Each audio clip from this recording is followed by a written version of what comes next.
The alkali dust of redemption, fine as flour, stung his eyes and coated the back of his throat. It was a taste Nathan Reed had come to associate with, forgetting a gritty reminder of the countless towns he'd left behind, each one a failed attempt to outrun the man he used to be. He was just another drifter, here a name, in a boarding house ledger, a shadow passing through. That was the way he wanted it. The way it had to be. He was tying a fresh sack of flour to his saddle when the first gunshot shattered the midday calm. It was a flat, ugly crack that sent birds scattering from the eaves of the general store. A woman screamed.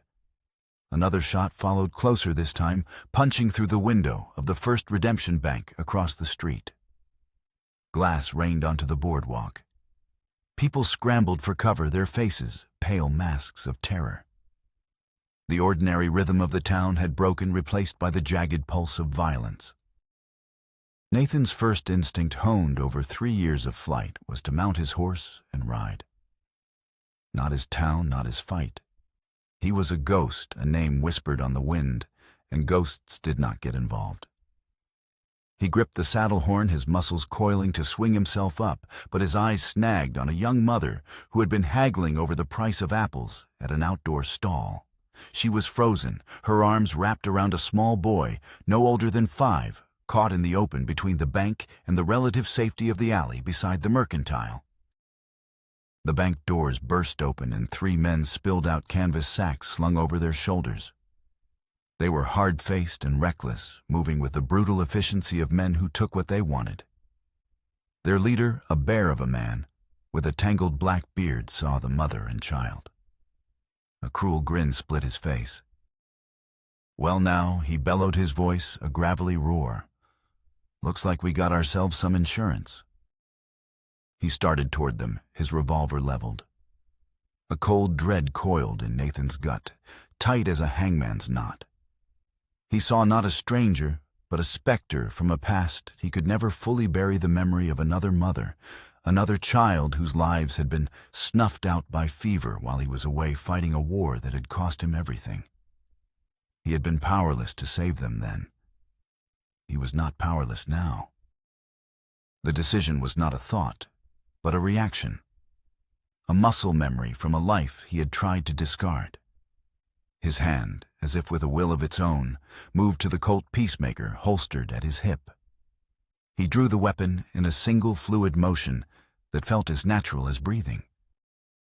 "Leave them be," Nathan called out.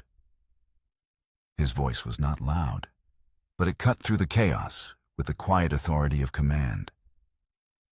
It was the voice of Major Nathan Reed, a voice he had not used in years. The robbers spun toward him, surprised. The leader's grin widened into a sneer. "And who the hell are you? Some tin star hero?" "Just a man telling you to walk away." Nathan's stance was relaxed, his eyes calm, but they held a cold fire that gave the robbers pause. He was no lawman. He was something else, something far more dangerous. One of the younger robbers, emboldened by numbers, raised his pistol. "Let's just kill him and be done with it." Nathan fired before the man finished his sentence. The Colt bucked in his hand, the report sharp and final. The young robber crumpled to the ground, a look of astonishment on his face. The shot had been precise, a disabling wound to the shoulder, not a kill. It was a warning. The other 2 opened fire. Dust kicked up at Nathan's feet as he dove behind a water trough. Splinters flew as bullets tore into the wood. He returned fire, his movements economical and deadly. He was not fighting with the wild abandon of a barroom brawler, but with the cold, calculated precision of a soldier. He fired twice more. One robber clutched his leg and fell screaming. The leader staggered back, his chest blossoming with a dark stain. He dropped his sack of money, his eyes wide with disbelief, before collapsing into the street. The sudden silence was more deafening than the gunfire. Smoke hung in the air, acrid and sharp. The townspeople slowly emerged from their hiding places, their eyes fixed on Nathan. He stood over the fallen men, the Colt still smoking in his hand, a solitary figure wreathed in the aftermath of violence. The mother grabbed her child and fled into the alley, her whispered thanks lost on the wind. He had saved them, but in doing so he had destroyed his own sanctuary. He had made himself visible. Questions would come. The sheriff would want a statement. His name would be on record. It was the one thing he could not afford. As he turned to retrieve his horse, his eyes fell upon something glinting in the dust near the dead leader's hand. It was a silver locket jarred loose in the fall. Nathan bent and picked it up. It was heavy, intricately engraved. On its face was the image of a single lone pine tree, its branches etched with delicate care. He pressed the clasp, and it sprang open. The space inside was empty, waiting for a portrait that would never be placed. But the design, the lone pine, was an arrow to his heart. It was the same design as the locket he had given his wife Sarah a lifetime ago. A symbol of the home they were meant to build together in the high country of Colorado. A dream that had turned to dust along with her and their infant son. The memory, sharp and agonizing, tore through him. He saw her face, felt the warmth of her hand in his, heard the echo of their child's cry. A wave of nausea washed over him. The ghosts he had been running from were not just the specters of Smoke Valley. They were the ghosts of a life stolen from him long before. This locket was a cruel mockery, a reminder that no matter how far he rode, the past would always find a way to bleed into the present. "Mister?" The sheriff stood a few feet away, his badge glinting in the sun, his expression a mixture of awe and suspicion. "That was some fine shooting. I'd be obliged if you'd come with me, answer a few questions." Nathan closed the locket, its cold silver, a stark contrast to the heat of his grief. He pocketed it, a penance he didn't know he needed until this moment. He could not stay. He could not answer questions. He could not be Nathan Reed. Without a word, he holstered his Colt, swung onto his horse, and spurred her into a gallop. He rode out of redemption, leaving behind the bodies, the questions, and the unwanted renown. The alkali dust rose behind him, a curtain falling on yet another failed attempt at anonymity. He did not know where he was going, only that he had to keep moving. But this time, as he rode toward the distant hazy mountains, he knew he was not just fleeing the memory of a massacre. He was fleeing the ghost of the man who had once known how to love the man who had lost everything. 3 days later, the high desert gave way to the rugged embrace of the mountains. Nathan crested a rise and looked down upon Copper Canyon. The town was nestled in a valley carved between towering red rock formations. The setting sun bled across the sandstone cliffs, setting them ablaze like ancient embers. From a distance, it looked peaceful, isolated, the kind of place a man could disappear. He rode down the winding trail, his mare Sadi, picking her way carefully over the loose rock. The air grew cooler, scented with pine and damp earth. As he drew closer, the town revealed itself to be larger than he'd expected. A main street, wide and rutted, was flanked by 24 sturdy buildings, a hotel, a saloon, a mercantile. And at the edge of town, a blacksmith's forge, its chimney puffing a lazy column of gray smoke. Dominating the landscape to the north was a sprawling ranch, its fences stretching for miles, its main house a formidable 2-story structure that spoke of immense wealth and power. One man's kingdom. Nathan had seen enough of those on the frontier to know they were often built on the backs of other lesser men. It was a place to be wary of. He guided Sadi toward the blacksmith shop, the sign above it reading, "Morgan's Blacksmith and Livery." A man with a shock of gray hair and arms, thick as fence posts, looked up from his anvil. His hammer paused in mid-swing. "Afternoon." The blacksmith called his voice a friendly rasp.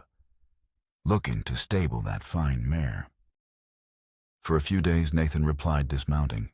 "Name's Reed." "Ezra Morgan." The blacksmith wiped his sooty hands on a leather apron, his eyes shrewd as he sized Nathan up. "Any work to be had around here?" Nathan asked, stretching the stiffness from his legs. "Depends on the work you're after," Ezra said, his gaze lingering on the worn colt at Nathan's hip. "Harrington's ranch is always hiring hands." He paused, a cautious look entering his eyes. "But Victor Harrington is a particular man. Demands a certain kind of loyalty." The unspoken warning was clear. "If you're looking for something quieter, the Chinese lady down at the apothecary was asking after someone to help with deliveries. Jin Li Wei. Smart as a whip, that one. Folks were standoffish at first, but she knows her business." Nathan paid for 3 days' board for Sadi, preferring the sound of the apothecary to anything involving a man who demanded a certain kind of loyalty. With his saddlebag slung over his shoulder, he walked into the heart of Copper Canyon. The town was alive with the bustle of late afternoon, but an undercurrent of tension ran beneath the surface. People moved with a purpose that felt more like caution than industry. The few men who wore the Harrington Ranch brand on their belts walked with a swagger that brooked no argument. The apothecary stood at the far end of the street, a neat 2-story building with large windows, displaying jars of dried herbs and colored liquids. Before Nathan could reach the door, it burst open. A young woman stumbled backward onto the boardwalk, followed by 3 large men. Nathan recognized the Harrington brand on their vests. The woman was small, but she held herself with a defiant dignity. Her black hair was pulled into a severe bun, and her blue dress was a blend of practical Western style and subtle Eastern design. She was Jin Li Wei. "I've told you, Mr. Fletcher," she said, her English precise and educated, her voice calm, despite being cornered. "The price is not negotiable. The ingredients for that tincture are imported from San Francisco." The leader, a brutish man with a face like a slab of raw meat, jabbed a finger at her. "Harrington wants that laudanum, and he ain't paying triple what Doc Thornton charges. You're robbing us blind China, girl." "Dr. Thornton's laudanum is diluted," she replied, her voice remaining level. "Mine is pure. If you want quality, you must pay the price." The man laughed, a harsh, ugly sound. "Maybe we should just take it. Teach you some respect." He took a menacing step toward her. Nathan had intended to watch to learn the town's dynamics before acting. But the sight of 3 men bullying a lone woman grated on a part of him he couldn't suppress. He moved forward, his boots making a soft, deliberate sound on the dusty street. "Gentlemen." The word was quiet, but it stopped them cold. They turned, their expressions shifting from arrogance to aggression as they took in the tall stranger. "This ain't your concern," the leader grunted. "I'm making it my concern." Nathan stepped onto the boardwalk, placing himself between them and Jin Li. His coat was open, his hand resting casually near his colt. It was not a threat, but a statement of fact. "The lady has named her price. Either pay it or move along." The middle brother, leaner and with a jagged scar running through his eyebrow, squinted at Nathan. His eyes held a flicker of something, not just anger, but a dawning, uncertain recognition. "I know you," he said slowly, his voice dropping. "You look familiar." Nathan's blood ran cold. He had seen that look before in Whispering Pines, just before he'd fled. It was the look that unraveled everything. "You're mistaken," Nathan said, his voice flat. "No." The man, Elias Fletcher, stepped closer, his eyes widening. "The Shadow Scouts, Smoke Valley. You were there. You were Major Reed." The name hung in the air like a death sentence. The quiet life Nathan had hoped to find in Copper Canyon evaporated in that single damning moment of recognition. His hand tightened on his Colt. I said you're mistaken. Nathan repeated his voice, dropping to a low, dangerous growl. Now move along before you say something you'll regret. Something in his eyes, the dead certainty of a man who had seen hell and was not afraid to visit it upon others, made Elias Fletcher take a step back. He swallowed whatever else he was about to say. The leader shot Nathan a look of pure venom. You've made a powerful enemy today, stranger. Victor Harrington doesn't take kindly to people interfering with his business. The three brothers turned and stalked away, Elias casting one last confused glance over his shoulder. Nathan let out a breath he hadn't realized he was holding. He had averted one crisis only to create a far greater one. He was known. He turned to the woman. Jin Li Wei was studying him, her dark, intelligent eyes missing nothing. Thank you, Mr. Reed. He supplied his mind, already calculating his next move. He had to leave. Tonight. You have put yourself in considerable danger for a stranger, Mr. Reed, she said, her composure absolute. It seemed like the right thing to do. The right thing is often dangerous in Copper Canyon. She noticed the way he was already looking toward the livery, his posture that of a man ready to flee. You were planning on leaving? It wasn't a question. I was.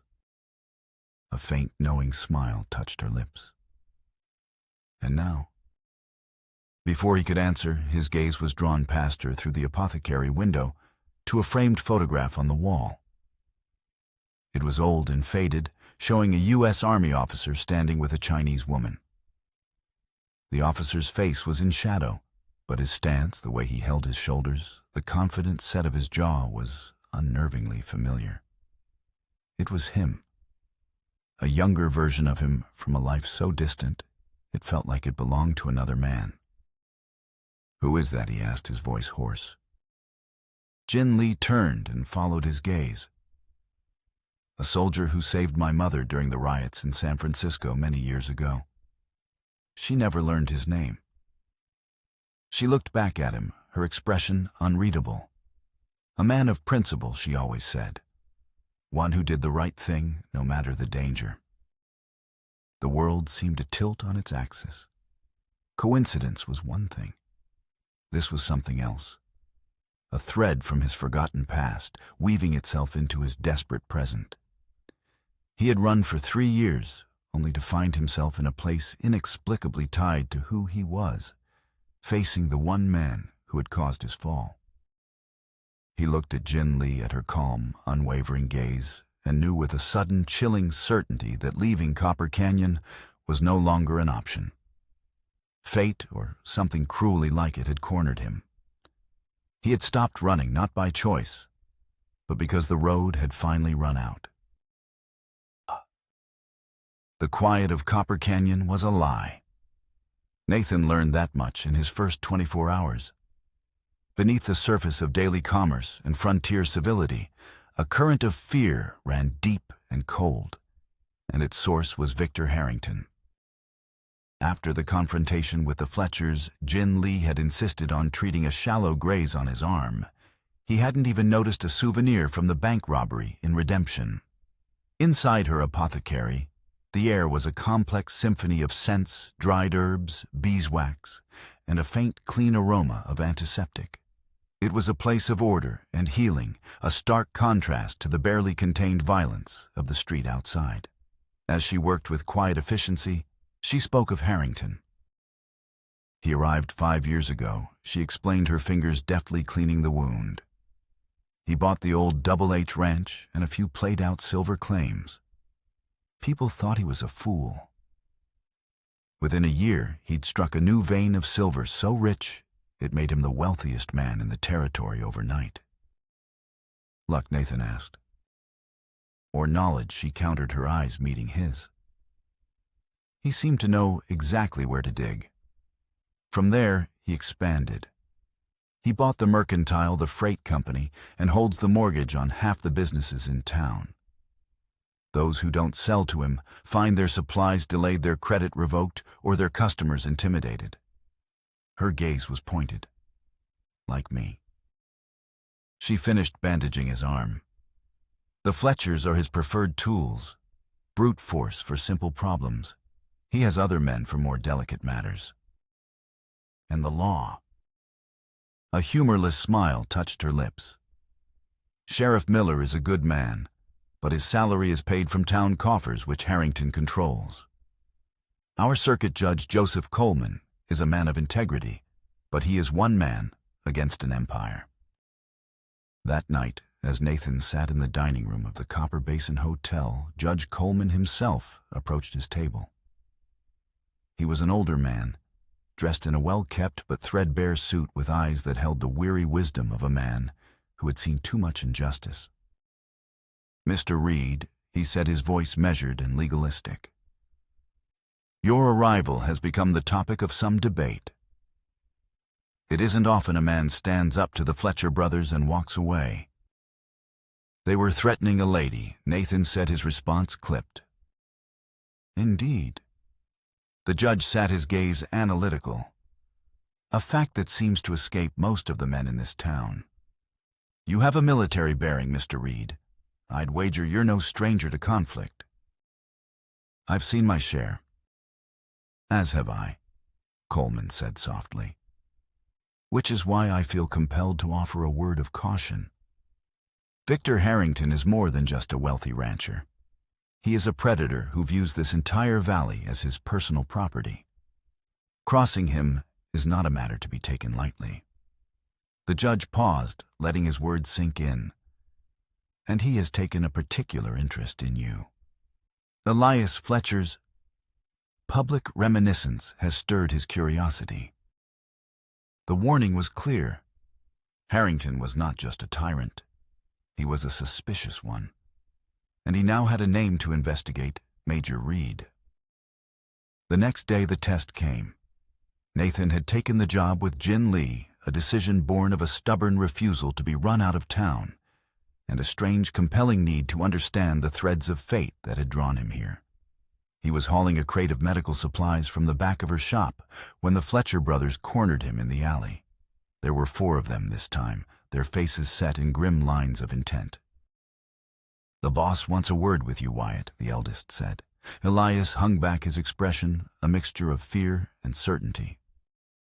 "If he wants to talk, he knows where to find me," Nathan replied, setting the crate down. "He prefers a more private conversation," Wyatt sneered, and they moved in. Nathan didn't wait for them to throw the first punch. He moved with a speed and ferocity that took them by surprise. It wasn't a brawl, it was a dismantling. He used their momentum against them, striking with precise, debilitating blows to joints and nerve centers. He broke one man's nose with the heel of his hand. He dislocated another's shoulder with a sharp twist. Wyatt Fletcher, the biggest of them, he dropped with a swift kick to the knee, followed by an elbow to the side of the head.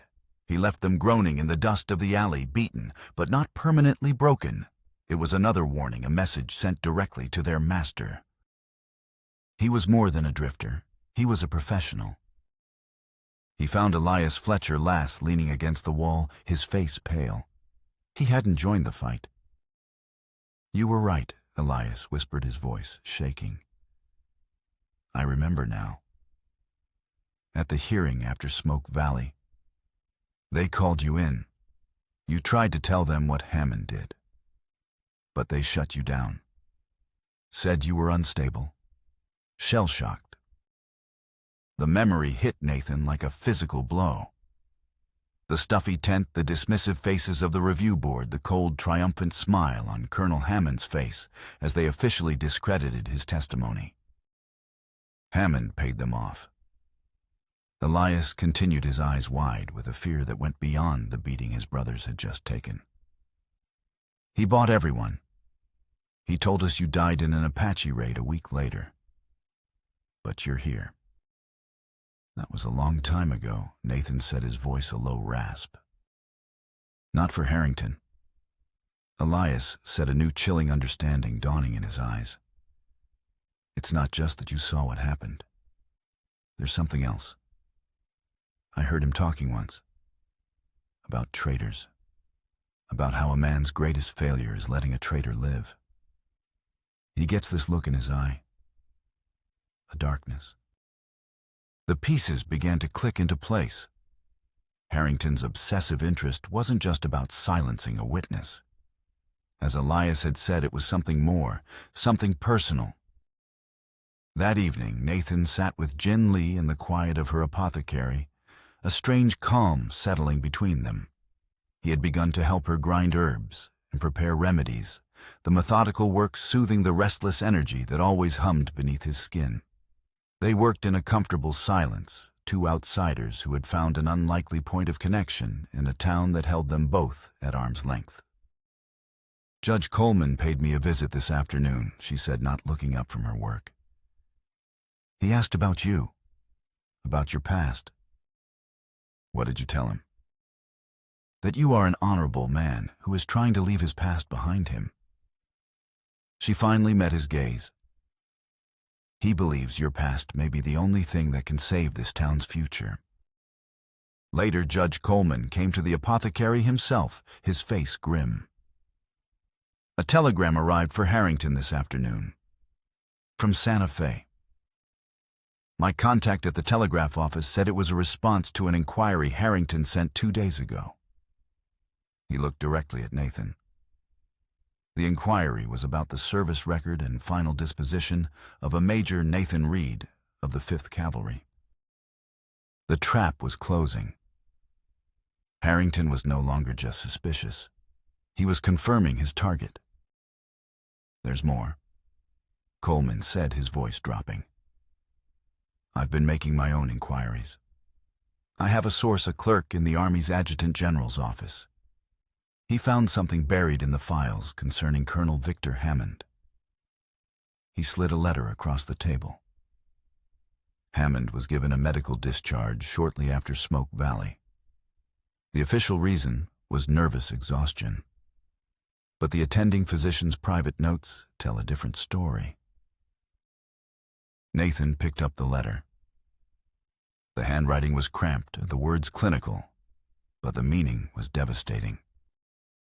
Hammond's son, Lieutenant Thomas Hammond, was stationed at the same fort, Coleman explained softly. A week after the Smoke Valley massacre, the Apache retaliated. They bypassed the fort's main defenses and raided the officers' quarters. 3 people were killed. One of them was Thomas Hammond.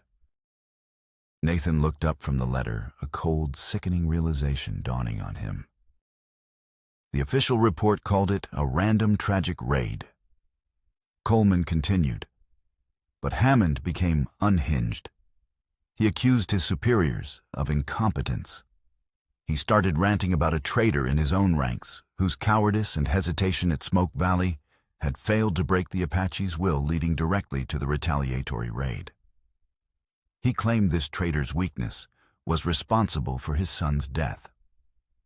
The Army doctors diagnosed him with a trauma-induced persecutory delusion. They discharged him to avoid a scandal. The puzzle was complete. This was never just about a witness. This was about revenge. Victor Harrington had spent years nursing a poisoned grief, twisting his own guilt and failure into a vendetta against the one man who had stood against him. "He's not trying to silence me." Nathan said the words tasting like ash. "He's been hunting me." He was not a loose end. He was the target, the living embodiment of Hammond's catastrophic failure as a commander and a father. And now the hunter had found his prey. The next morning, the news came. A lone, terrified miner stumbled into town from a small independent claim at a place called Yellow Creek. The claim was owned by the Wong family relatives of Jin Lee. Harrington had coveted their land for years. The miner's story was disjointed, choked with horror. A dozen of Harrington's men had descended on the camp at dawn. It wasn't a raid. It was an extermination. They had shot men where they stood. They had set fire to the bunkhouse. And they had taken prisoners. They took her. The miner sobbed his eyes, finding Jin Lee, who had rushed to treat his wounds. And the old man, the judge. He was there visiting the Wongs, taking their testimony about water rights. They had taken Judge Coleman, and they had taken Jin Lee. It was bait, a brutal public trap designed for one man. Harrington had escalated the conflict from a shadow war to an open declaration. He was no longer trying to intimidate or control. He was daring Nathan to come for them, to step onto a battlefield of Harrington's own, choosing his fortified ranch, a fortress from which he would finally exact his long-awaited revenge. The time for running, hiding, and investigating was over. The reckoning for Smoke Valley had arrived. The first sign of the storm was a whisper of wind that carried the scent of rain and distant dust. By the time Nathan reached the hills overlooking Harrington's ranch, the sky had turned a bruised purple-gray, and the whisper had become a low, mournful howl. A sandstorm was brewing, a roiling wall of sand and fury building on the horizon.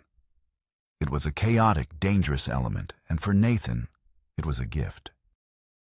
He had ridden from Copper Canyon with a grim resolve, leaving behind the terrified town, and the few men Ezra Morgan had managed to rally, old prospectors and stubborn shopkeepers willing to fight, but no match for Harrington's hired guns. The fight at the ranch had to be his alone. He was not leading a charge.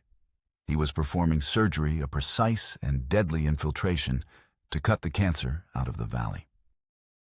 He left Sadi in a hidden arroyo and proceeded on foot, the rising wind covering the sound of his movements.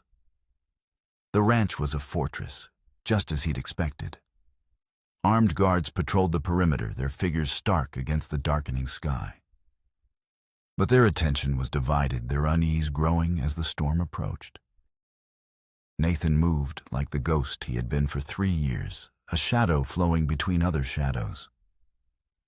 He found a weak point in the fence line near the riverbed, a place where erosion had weakened a post. He slipped through the Winchester rifle he'd taken from the town's small armory, held tight against his chest. The sandstorm hit with the force of a physical blow. The world dissolved into a maelstrom of howling wind and stinging, blinding dust.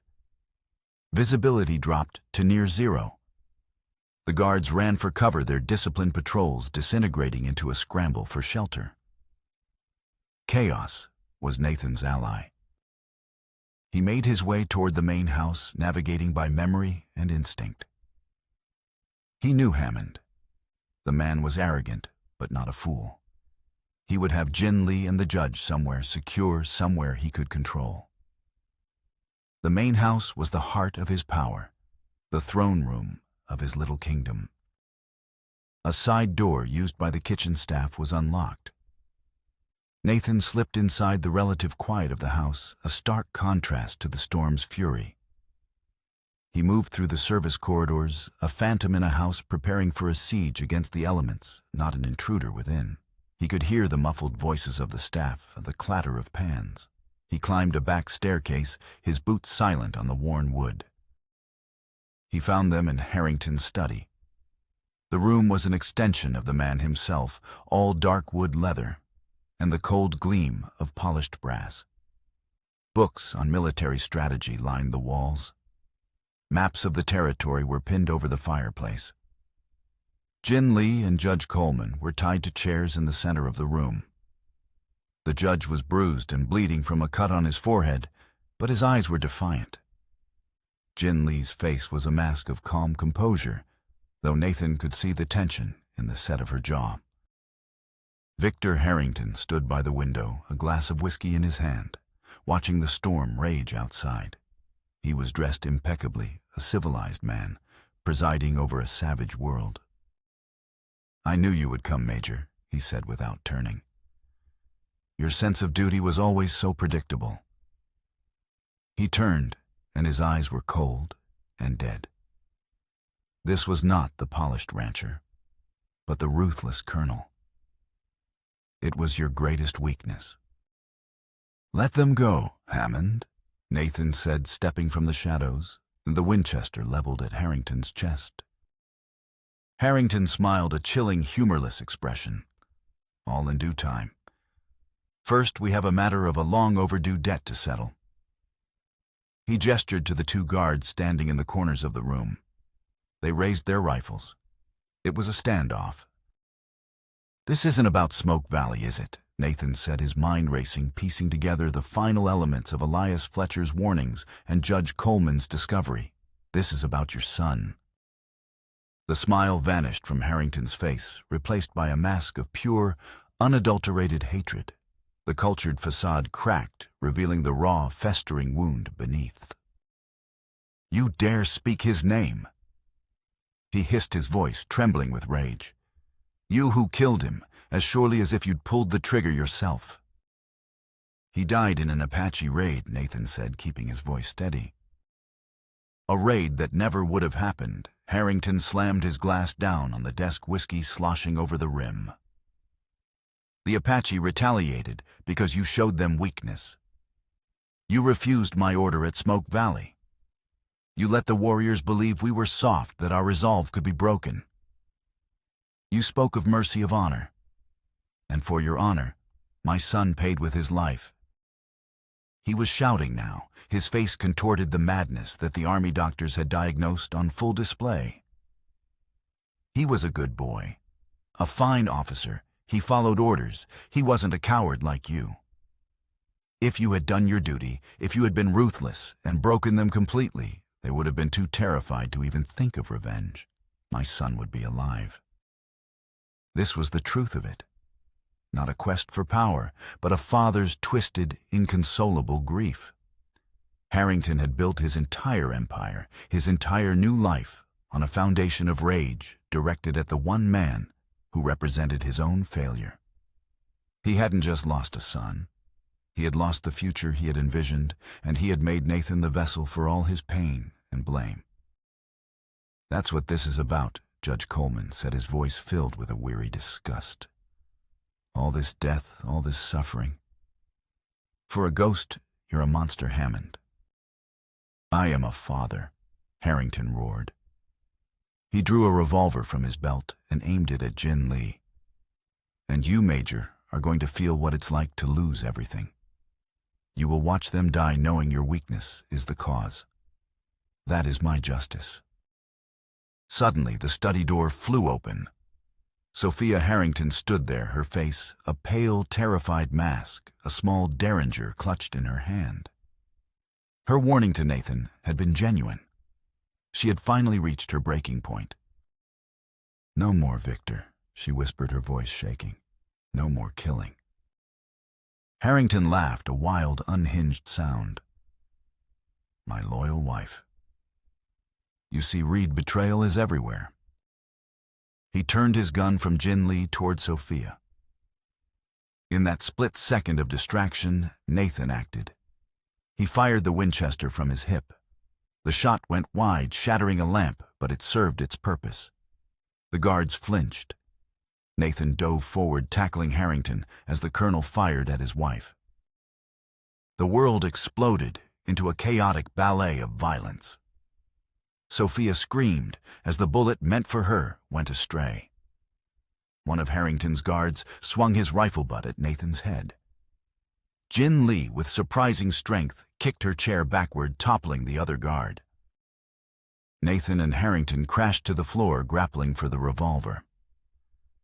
The study was a whirlwind of motion against the backdrop of the storm's fury. A chair splintered. Books tumbled from shelves. The fight was no longer a military engagement. It was raw, brutal, and deeply personal. It was a fight for absolution, for revenge, for survival. Harrington was strong, his muscles corded with years of rage. He brought the gun around, pressing the muzzle against Nathan's temple. "For my son," he screamed. At that moment, a guttural cry came from the doorway. Sophia, seeing her husband about to execute Nathan, had thrown herself at the guard nearest the door. The guard, startled, stumbled back, his rifle discharging into the ceiling. It was the only diversion Nathan needed. He twisted, slamming Harrington's hand against the floor. The gun fired the bullet, tearing a chunk from the floorboards. Nathan drove his elbow into Harrington's throat, then brought his fist down on the man's temple. Harrington's grip loosened. Nathan tore the gun from his hand and scrambled back. He rose to his feet, breathing heavily, the revolver aimed at the man who had haunted his life for 3 long years. Harrington lay on the floor, gasping for air, his eyes filled not with fear, but with a final defiant fury. But the scene was not over.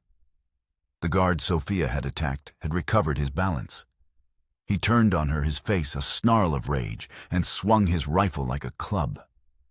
Nathan shouted a warning, but it was too late. The blow caught her on the side of the head. She collapsed without a sound. A primal rage, cold and absolute, surged through Nathan. He raised the revolver and fired twice. The guard crumpled. The second guard, seeing the tide turn, threw down his weapon and raised his hands. Silence descended on the room, broken only by the howling of the wind and Nathan's own ragged breathing. He stood over Harrington the victor, but there was no triumph, only a vast, aching emptiness. He had defeated the monster, but the cost had been immense. He looked at Sophia's still form on the floor, a tragic victim of her husband's madness, and then at Jin Lee and the judge, who were watching him with wide, solemn eyes. The fight was over. The reign of Victor Hammond had ended in a storm of sand and blood. Nathan let the revolver fall from his numb fingers. He was no longer a ghost, but he was not yet whole. He was just a man standing in the ruins of another man's hatred, left to count the dead. In the eerie calm after the storm, as the wind died to a mournful sigh and the dust began to settle, a new sound reached them, the steady rhythmic beat of approaching horses. U.S. Marshal Hollister arrived with a posse of 10 deputies, their oilskin coats covered in a fine layer of sand. They had been guided by a young miner from Yellow Creek, a survivor who had carried Judge Coleman's damning evidence and a story of a massacre. They found the Harrington Ranch in ruins. The study was a scene of carnage, with Hammond dead on the floor and his wife lying nearby, a tragic casualty of her own desperate courage. The remaining ranch hands, their leader dead and their spirit broken, surrendered without a fight. Nathan stood before Marshal Hollister, the weight of the last 3 years pressing down on him. He was no longer hiding, no longer running. He gave his statement, the words coming slow and steady, a formal accounting of a long-buried crime. "My name is Nathan Reed." He began, his voice clear and strong. "I was a major in the 5th Cavalry. I am the sole surviving witness to the massacre at Smoke Valley, ordered by Colonel Victor Hammond." He told them everything. He told them of the orders he refused, of the innocent lives lost, of Hammond's attempt on his life, and of the years he spent as a ghost. He spoke of the vendetta of Hammond's twisted grief for his son, a tragedy the colonel had warped into a justification for his own monstrous acts. Judge Coleman, his injuries tended to by Jin Lee, corroborated every word, his voice weak but unwavering. Hollister listened, his weathered face impassive, but his eyes held a growing understanding. He had known Victor Harrington was a ruthless man, but the full scope of his evil, rooted in a personal tragedy, was a revelation. Later dispatches from Santa Fe would confirm the story of Lieutenant Thomas Hammond's death and the subsequent medical discharge of his father, cementing the tragic and deeply personal nature of the entire conflict. With Hammond's empire dismantled and federal law taking control, a fragile peace began to settle over Copper Canyon. The town, freed from the tyrant's grip, began to breathe again. The Wong family regained control of their mine at Yellow Creek, and with Nathan and Jin Lee's help, the community started to rebuild a partnership of Chinese and American workers determined to forge a future free from the shadows of the past. But for Nathan, one final piece of his own past remained unsettled. Months later, as spring brought a blush of green to the high desert, he rode Sadi back to the town of redemption. He found the small, windswept cemetery on the hill, and after a long search, he found the graves he was looking for.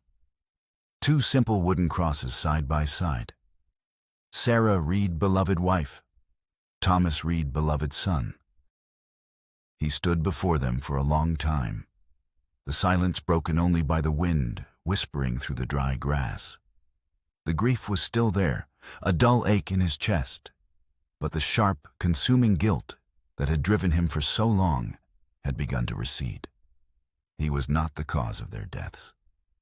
He had been a world away, and his only crime was surviving when they had not. From his pocket, he took the silver locket with the lone pine tree etched on its face. It felt heavy in his hand, a symbol not just of the love he had lost, but of the ghost he had become, a man haunted by every loss, every failure. He gently placed the locket on the earth of his wife's grave, its silver gleaming against the dark soil. It was an offering, an apology, and a release. He was letting go. Not forgetting, but letting go of the all-consuming pain. He was no longer a ghost, haunted by all he had lost, but a man defined by what he had chosen to build. He turned from the graves, his heart lighter than it had been in years, and mounted his horse. He rode not toward an unknown horizon, but back toward Copper Canyon, back toward the future he was building with Jin Lee, back toward home.